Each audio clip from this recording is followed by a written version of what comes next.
I'm gonna be real with you guys. What jumps out to me most about this Patriots moment isn't just one headline. It's the feeling that Foxborough is finally going after the things that have been holding this team back. When the draft gives you protection, when there's a real shot to bring in a true difference maker outside, and when the defense is part of the equation too, I see a franchise trying to speed this thing up for real. Hit that like button and stay with me because today's conversation goes right at this team's future. Now look, this kind of projection hits part of the fan base hard, and honestly, it hits me too. Blake Miller at pick 31 is not the kind of name that instantly makes the whole room explode, but it might be exactly the kind of move that separates an impatient team from a franchise thinking 2 steps ahead. And for the Patriots right now, protecting Drake Maye is not a side note. It's not a bonus. It's not a luxury. It's the base of everything. Miller has NFL size, almost 6'7", over 300 pounds, and a profile that lines up with what New England needs to build.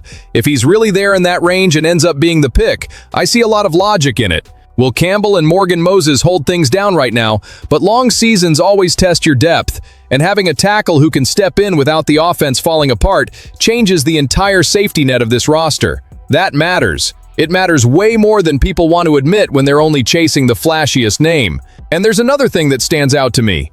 Blake Miller fits naturally at right tackle. That's where NFL.com points him, and that matches what this team needs, not just for immediate depth, but for succession too. Morgan Moses is not going to play forever, so when you find a player with unusual lateral quickness for his size, movement in space, and a finisher's mindset, you're not just thinking about September. You're thinking about what this offense can become. Sure, there are technical things to clean up. Pad level, core strength, hand usage, all of that has to get better at the next level. But to me, that doesn't weaken the idea. If anything, it gives the Patriots a chance to develop a tackle with the physical and athletic base to help early. And if there's one thing this team cannot afford to mess with right now, it's Drake Maye's protection. Then the emotion shifts completely, because now we're not just talking about the draft, development, or a future piece.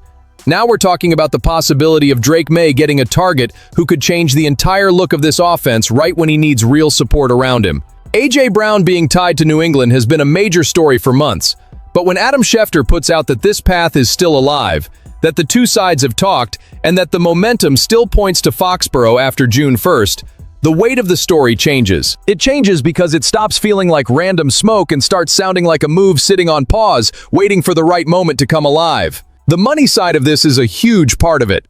After June 1st, the cap hit becomes easier for Philadelphia to manage, and that's exactly when this connection starts making even more sense. Not during the draft, not in a rush, but right after, when the Eagles have more flexibility and the Patriots are still right in the middle of it. That gets my attention in a big way, because this is not just about the name. It's about what that name would do to the offense. Brown may not be at that absolute peak anymore where defenses panic the second he walks onto the field, but he still produces like a true WR1.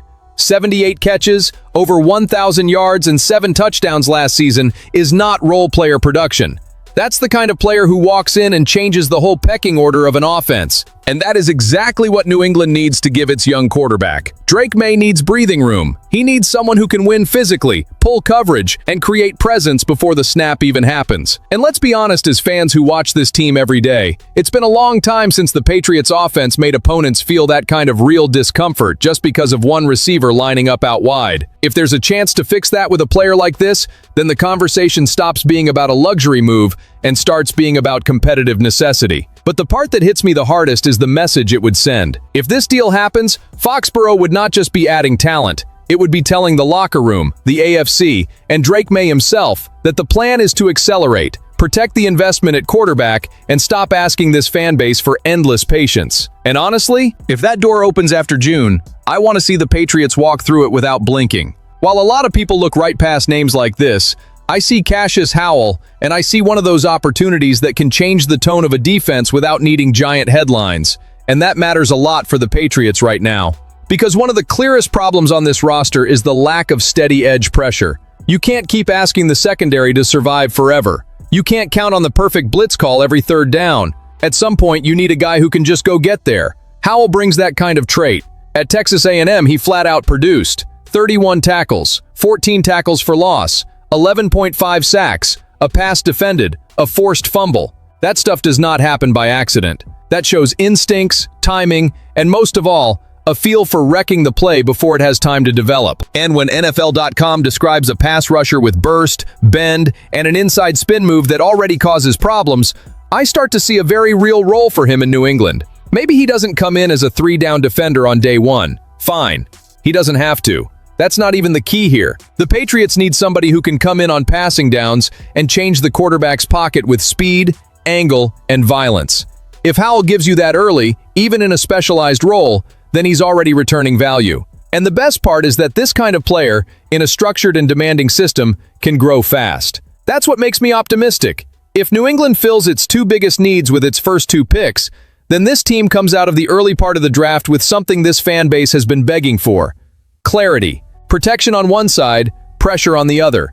And when a team handles its biggest needs without losing explosiveness, the whole conversation around 2026 changes. And this is where I like it when the draft moves a little outside the obvious and starts hitting a need that a lot of people only notice too late. Justin Joly at pick 95 feels like the kind of selection that doesn't blow up instantly, but starts making a whole lot of sense when you look at what this offense may need around Drake Maye.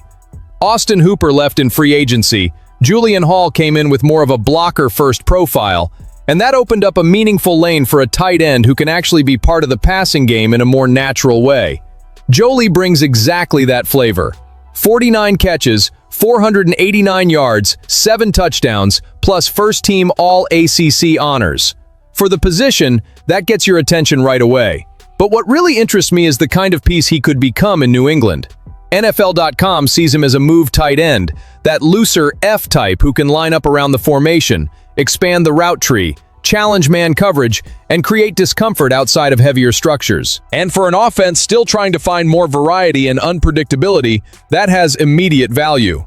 Sure, he's not coming in with a perfect profile. The route running can get cleaner. The hand extension is not always ideal. The blocking has to bring more strain. But honestly, this is exactly the kind of player I like seeing developed when the receiving talent is already there on tape.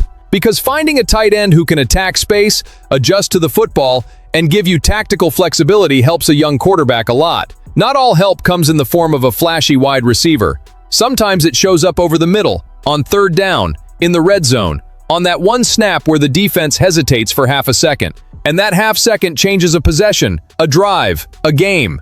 That's why this pick feels like one of the smartest in the whole group to me. Not because it's loud, but because it's useful.